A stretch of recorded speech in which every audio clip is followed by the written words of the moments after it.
Most of my Latino and black people who are struggling to get food, clothes, and shelter in the hood are so concerned with that philosophizing about freedom and socialist democracy is usually, unfortunately, beyond their rationale.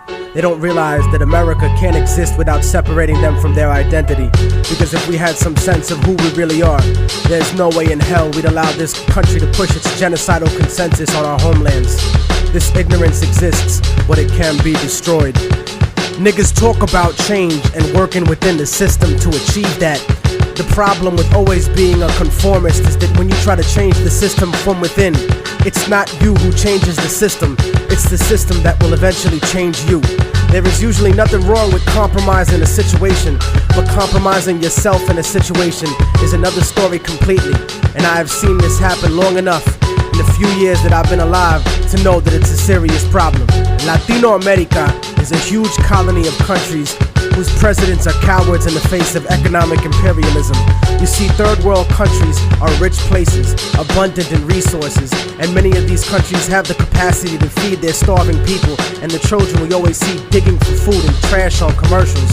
But plutocracies, in other words, a government run by the rich, such as this one, and traditionally oppressive European states, force the third world into buying overpriced, unnecessary goods while exporting huge portions of their natural resources. I'm quite sure that people will look upon my attitude and sentiments and look for hypocrisy and hatred in my words. But my revolution is born out of love for my people, not hatred for others.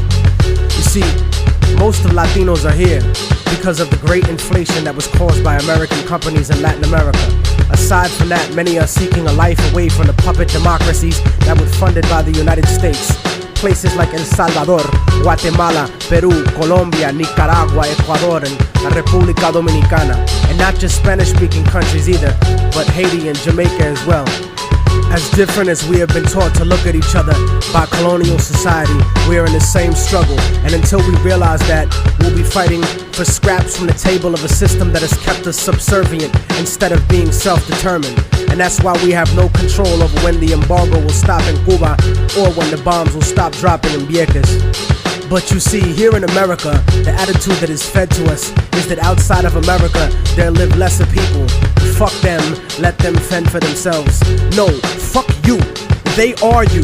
No matter how much you want to dye your hair blonde and put fake eyes in, or follow an anorexic standard of beauty, or no matter how many diamonds you buy from people who exploit your own brutally to get them, no matter what kind of car you drive, or what kind of fancy clothes you put on, you will never be them. They're always gonna look at you as nothing but a little monkey. I'd rather be proud of what I am rather than desperately try to be something I'm really not, just to fit in. And whether we want to accept it or not, that's what this culture or lack of culture is feeding us. I want a better life for my family and for my children, but it doesn't have to be at the expense of millions of lives in my homeland. We're given the idea that if we didn't have these people to exploit, that America wouldn't be rich enough to let us have these little petty material things in our lives and basic standards of living. No, that's wrong. It's the business giants and the government officials who make all the real money.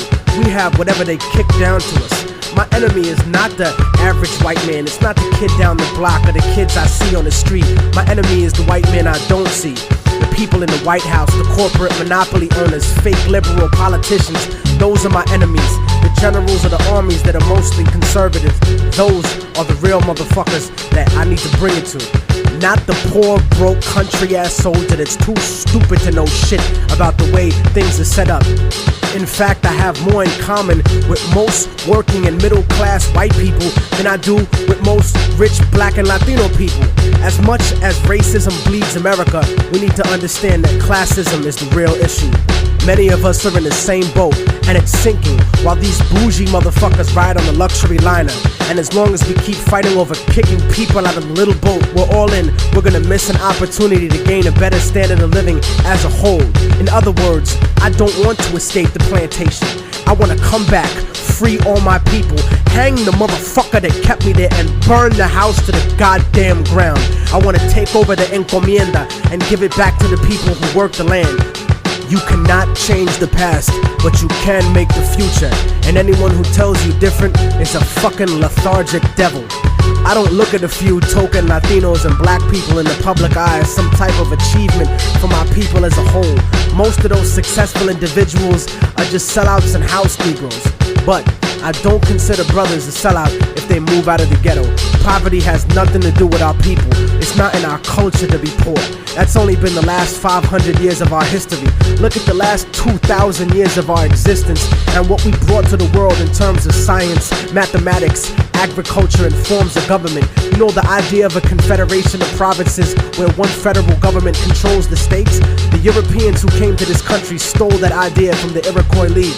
The idea of impeaching a ruler comes from an Aztec tradition. That's why Montezuma was stoned to death by his own people, because he represented the agenda of white Spaniards once he was captured, not the Aztec people who would become Mexicans.